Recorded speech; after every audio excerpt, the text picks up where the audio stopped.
دونوں صحابہ اکرام کو الگ الگ طور پہ بیان کیا ہے۔ اعلیٰ حضرت رضی اللہ تعالی عنہ نے اسی قرآن کی آیت سے اخذ کر کے لے کر ایک شعر بیان فرمایا، مومنی پیش فتح و پس فتح سب، اہل خیر و عدالت پہ لاکھوں سلام۔ یعنی جو اسلام میں فتح مکہ سے پہلے داخل ہوئے ان پر بھی، اور جو فتح مکہ کے بعد اسلام میں داخل ہوئے، یہ سب کے سب اہل خیر ہیں، اہل انصاف ہیں، اہل عدل ہیں،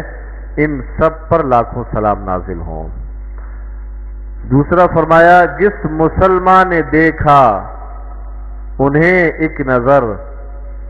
اس نظر کی بصارت پہ لاکھوں سلام۔ اب اس میں کوئی بھی نہیں چھوٹا، جس نے بھی دیکھا، یعنی ہر صحابی جس نے بھی ایک نظر مصطفیٰ جان رحمت کو ایمان کی حالت میں دیکھا، اس پر بھی اعلیٰ حضرت نے سلام پیش کر دیا۔ اور اس طریقے سے صحابہ اکرام کا جو سلسلہ تھا یہاں پر مکمل ہو جاتا ہے۔ اس کے بعد اولیاء اللہ، تابعین، تبع تابعین، سب پر اعلیٰ حضرت نے سلام پیش کیا ہے، یہاں تک کہ اخیر میں فرمایا، ایک میرا ہی رحمت میں دعویٰ نہیں، شاہ کی ساری امت پہ لاکھوں سلام۔ اس میں عثمان بھائی بھی آ گئے، واصف رضا بھی آ گیا، عبد القادر بھی، فیروز بھائی بھی، سبھی آ گئے اس میں تو ہیں، داؤد بھائی جو بھی اہل ایمان ہیں۔ تو شعر نمبر 148 اور 149 فرمایا، جو فتح مکہ سے پہلے ایمان لائے اور فتح مکہ کے بعد ایمان لائے، سب سے پہلی بات تو یہ سب کے سب اہل خیر ہیں، اہل عدل و انصاف ہیں، اور ان سب پر لاکھوں سلام ہو۔ مومنین پش فتح، پیش فتح، پیش مانے ہوتا ہے پہلے، پیش من میرے سامنے، یعنی کہ پہلے، میرے پہلے، اور پس مانے ہوتا ہے بعد میں۔ تو فتح سے پہلے اور فتح سے بعد میں جتنے بھی صحابہ اکرام ایمان لائے، سب کے سب اہل خیر ہیں۔ یہ تقسیم جو فتح مکہ اور فتح مکہ سے پہلے اور بعد کی جو تقسیم ہے، ڈیوائڈ کیا گیا ہے کہ بعض صحابہ اکرام فتح مکہ اور بعض صحابہ اکرام فتح مکہ کے بعد،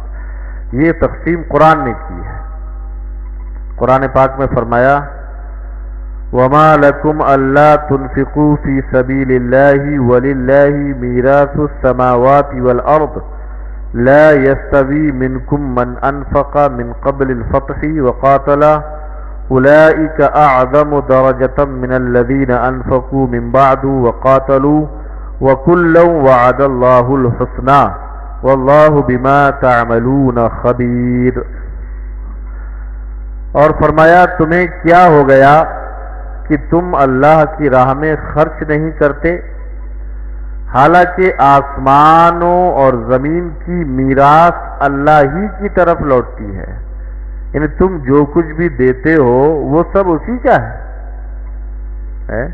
سب کچھ اللہ کا ہے۔ تو میراث سماوات، زمین و آسمان کی پراپرٹی، جاگیر، جو بھی کچھ ہے وہ سب اللہ ہی کی ہے۔ تو تم جو دیتے ہو راہ خدا میں، جو خرچ کرتے ہو،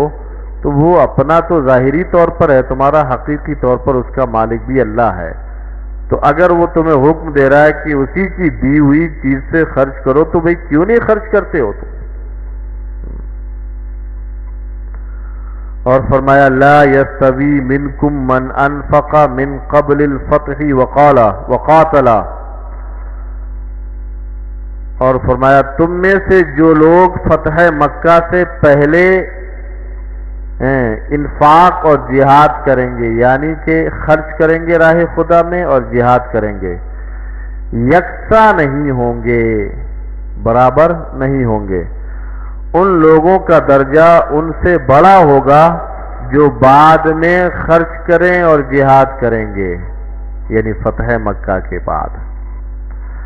اگرچہ اللہ کا وعدہ ان میں سے ہر ایک سے اچھا ہی ہے، یعنی اللہ نے سب کے لیے وعدہ حسن فرمایا ہے، سب کے لیے بھلائی کا وعدہ فرمایا ہے، اور سب عدل و انصاف کے ساتھ قائم ہیں، لیکن بہرحال جو فتح مکہ سے پہلے ایمان لائے ان کا درجہ بڑا ہے، جو فتح مکہ کے بعد ایمان لائے ان سے۔ اب ظاہر سی بات ہے جو مکہ شریف میں ایمان لے کر آئے انہوں نے کتنی مشقتیں اٹھائیں، اور انسان جو ہے جتنی زیادہ اس کی آزمائشیں ہوتی ہیں اتنا ہی اس کا درجہ بلند ہوتا ہے، جتنی زیادہ اس میں آزمائشیں ہو جائیں۔ تو ظاہر سی بات ہے جو فتح مکہ سے، کیونکہ فتح مکہ کے بعد تو اوپن ہو گیا تھا معاملہ، جب مکہ شریف فتح ہوا تو اب مکہ شریف میں بسنے والے بلکہ پورے عرب میں بسنے والوں کو یقین ہو گیا کہ یہ نبی برحق ہیں، کیونکہ اللہ کے گھر پر کوئی باطل شخص قبضہ نہیں کر سکتا۔ ان کا یہ یقین تھا یہ اللہ کا گھر ہے اور اس پر کوئی غلط جھوٹا قبضہ نہیں کر سکتا، کوئی سچا ہی قبضہ کر سکتا ہے۔ اور جب میرے آقا نے مکہ شریف فتح کر لیا، خانہ کعبیہ کی کنجیاں مصطفیٰ جان رحمت کے ہاتھ میں، پورا اختیار اور پاور مصطفیٰ جان رحمت کے ہاتھ میں آ گیا، تو اب عرب کے بچے کو یقین ہو گیا کہ یہ نبی برحق ہیں۔ تو اب تو خود بخود لوگ چل کے آ رہے تھے،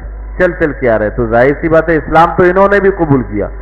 اور اسلام حضرت عمار نے بھی قبول کیا جنہوں نے اپنی آنکھوں کے سامنے اپنی ماں کو شہید ہوتے دیکھا، اپنی آنکھوں کے سامنے اپنے باپ کو شہید ہوتے دیکھا، تو انہوں نے بھی اسلام قبول کیا اور فتح مکہ کے بعد کے لوگوں نے۔ لیکن جس نے تکلیفیں زیادہ برداشت کی، جس نے آزمائش سے زیادہ جو دوچار ہوا، اس کا مرتبہ بہرحال اللہ کی بارگاہ میں بڑا ہے، لیکن ہیں سب کے سب بھلائی والے لوگ، ہیں سب کے سب عدل و انصاف پر قائم، اللہ تعالیٰ نے سب سے بھلائی کا ارادہ فرما لیا ہے۔ لیکن جو تکلیفیں صحابہ اکرام نے ابتدا میں برداشت کی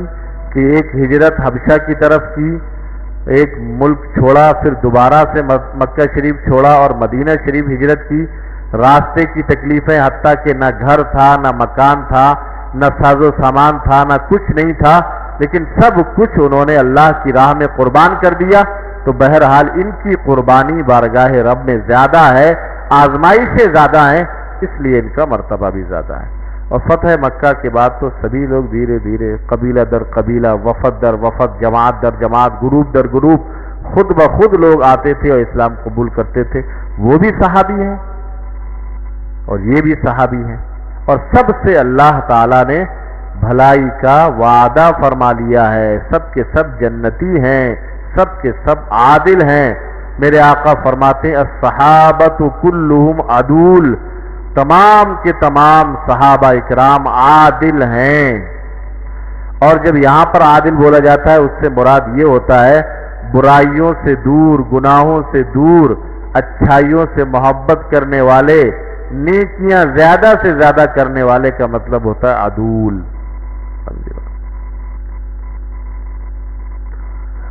تو اعلیٰ حضرت نے ان دونوں طبقوں، دونوں ڈپارٹمنٹ پر، فتح مکہ سے پہلے اور بعد دونوں پر سلام پیش کیا۔ آگے فرمایا جس مسلمان نے دیکھا انہیں ایک نظر، اس نظر کی بصارت پہ لاکھوں سلام۔ یہ ہر صحابی کی طرف اشارہ ہے، اور صحابی کہتے ہی ہیں ہر وہ انسان جس نے ایمان کی حالت میں ایک مرتبہ اللہ کے حبیب کو دیکھ لیا، بس دیکھ لیا، یہ جمال مصطفیٰ کی برکت ہے، یہ چہرے مصطفیٰ کی برکت ہے کہ ایک مرتبہ دیکھ لیا ایمان کی حالت میں، تو وہ ہو گئے صحابی۔ اب غوث ان سے نیچے، ابدال ان سے نیچے، اقطاب ان سے نیچے، اوتاد ان سے نیچے، نجبہ ان سے نیچے، عمد ان سے نیچے، رجال الغیب ان کے نیچے، تابعی، تبع تابعی، ائمہ مجتہدین، جتنے طبقات ہیں انبیاء اکرام کے بعد صحابی کو چھوڑ کر، جتنے بھی طبقات ہیں ان سب میں سب سے بڑا درجہ انبیاء کے بعد صحابی رسول کا ہے۔ لیکن کیا ہے، صرف ایک نظر چہرے مصطفیٰ دیکھا تھا۔ یہ مصطفیٰ جان رحمت کے چہرے کی برکت ہے کہ جس نے بھی ایمان کی حالت میں ایک مرتبہ دیکھ لیا وہ صحابی ہو گیا۔ اور اب وہ صحابی کیا ہوا، انبیاء اکرام کے بعد تمام طبقات، تمام ڈپارٹمنٹ، اولیاء اللہ کی تمام صفوں میں سب سے اول درجہ اس کا ہو گیا ہے۔ یہی وہ ایک مبارک نظر ہے جو انسان کو اس کائنات میں اس درجے پر پہنچا دیتی ہے جس کا مقابلہ دنیا کی کوئی چیز نہیں کر سکتی۔ اس کائنات کے تمام عابد، زاہد، غوث، اقطاب جمع ہو جائیں تب بھی کسی صحابی کے مقام و مرتبے کو نہیں پہنچ سکتے۔ حضرت ابو سعد خدری رضی اللہ تعالیٰ عنہ روایت کرتے ہیں، رسول اعظم صلی اللہ علیہ وسلم نے فرمایا، میرے صحابہ کو برا نہ کہو، میرے صحابہ کو برا نہ کہو، قسم ہے مجھے اس ذات کی جس کے قبضے قدرت میں میری جان ہے، لو ان احدکم انفق، اگر تم میں سے کوئی احد پہاڑ کے برابر سونا خرچ کرے تو وہ میرے صحابی کے ایک مٹھ جوں کے برابر بھی ثواب نہیں پا سکتا۔ یعنی صحابہ کرام کی ایک مٹھی اگر جوں بھی وہ خرچ کریں تو ان کا ثواب ہمارے احد پہاڑ برابر خرچ کرنے کے برابر بھی نہیں ہے۔ اتنا بڑا پہاڑ 7 کلومیٹر میں پھیلا ہوا، پھر وہ سونے کا، لیکن پھر بھی ایک صحابی کے ایک مٹھ جوں کے برابر بھی نہیں۔ کسی شخص نے حضرت عبداللہ ابن مبارک سے پوچھا، حضرت عبداللہ ابن مبارک امام اعظم ابو حنیفہ رضی اللہ تعالیٰ عنہ کے خاص شاگردوں میں سے ہیں، تو حضرت عبداللہ بن مبارک سے پوچھا کہ حضرت معاویہ اور حضرت عمر بن عبدالعزیز میں سے کون افضل ہے؟ نہیں، حضرت امیر معاویہ صحابی ہے، حضرت عمر بن عبدالعزیز صحابی نہیں ہے، تو ان دونوں میں حضرت امیر معاویہ اور حضرت عمر بن عبدالعزیز میں کون افضل ہے؟ تو آپ نے فرمایا، جس گھوڑے پر سوار ہو کر حضرت معاویہ حضور کے ہمراہ چلتے تھے، جس گھوڑے پر سوار ہو کر، جملہ نوٹ کرنے والا، جس گھوڑے پر سوار ہو کر حضرت امیر معاویہ رسول اعظم کے ساتھ چلتے تھے، اس کی ناک کی جو غبار تھی، فرمایا عمر بن عبدالعزیز سے کہیں زیادہ افضل ہے۔ مطلب یہ کہ صحابیت کے درجے میں اور دوسرے درجے میں کوئی برابری ہے ہی نہیں، یہ سوال ہی بیکار ہے کہ ایک صحابی کے برابر کوئی دوسرا ہو سکے۔ حضرت عمر بن عبدالعزیز کا انصاف اپنی جگہ، ان کا تقوی اپنی جگہ، ان کی طہارت اپنی جگہ، ان کے جو ہے سلسلے جو خلافت تھا اسے خلفائے راشدین سے ملایا جاتا ہے، عدل و انصاف کی آپ نے ایک مثال قائم کی، یہ اپنی جگہ ہے، مگر کسی صحابی کے مرتبے کو نہیں پہنچ سکتے۔ وہ حضرت امیر معاویہ رضی اللہ تعالیٰ عنہ صحابی ہیں، لہذا کوئی بھی صحابی ہو اس کا درجہ سب سے افضل ہوتا ہے انبیاء اکرام کے بعد۔ تصور کیجئے کہ سرکار کی زیارت کا کیا مقام ہے، کیا شان ہے۔ حضرت سعید بن زید رضی اللہ تعالی عنہ مقام صحابہ پر روشنی ڈالتے ہوئے فرماتے ہیں، خدا کی قسم، جو شخص رسول اعظم صلی اللہ علیہ وسلم کے ساتھ جہاد میں شریک ہوا اور اس کے منہ پر جو غبار پڑا، جنگ میں چلے نا تو مٹی اڑ اڑ کے جاتی ہے نا، کیا بولتے ہیں اس کو؟ غبار ہی بولتے ہیں ہاں، تو جب گھوڑے پر بیٹھو سفر کے لیے نکلو تو دھول اڑ اڑ کر جو چہرے پر لگتی ہے، فرمایا جو رسول اعظم کے ساتھ جہاد میں شریک ہوا اور اس کے منہ پر جو غبار پڑا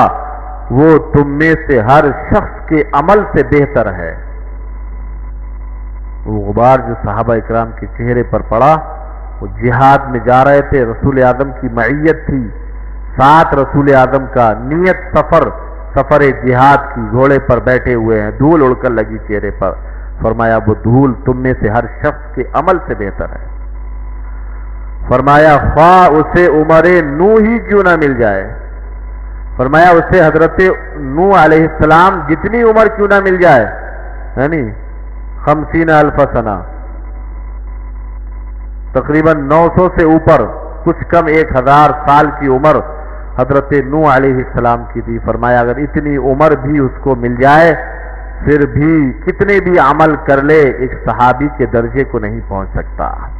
یہ ہے صحابہ اکرام کا مرتبہ۔ اسی لیے اعلیٰ حضرت نے اسی نظر اور اسی رویت پر جو دیکھتا ہے، یہ دیکھنے کی تو برکت ہے رسول اعظم کی، تو بصارت کہتے ہیں دیکھنے کو، تو میرے آقا صلی اللہ علیہ وسلم کو جس نظر نے دیکھا وہ نظر بھی ایسی ہے کہ اس پر سلام پیش کیا جائے. فرمایا جس مسلمان نے دیکھا انہیں ایک نظر، اس نظر کی بصارت پہ لاکھوں سلام.